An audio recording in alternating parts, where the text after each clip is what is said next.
2027 August, is just a culmination of various steps that must be taken now to ensure that elections 2027 will be credible.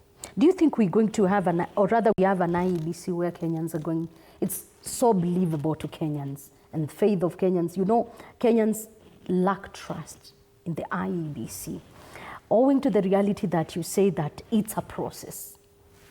Do you think 2027 it's going to be different? I don't think it's really what I think which is important. I think what is important is that Kenyans have to realize that elections is a process. It is not a happening in 2027, all right? Mm-hmm.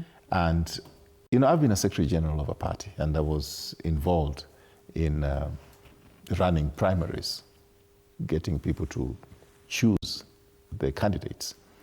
And the biggest job I had was not to count the votes, but to stop Kenyans from rigging themselves in.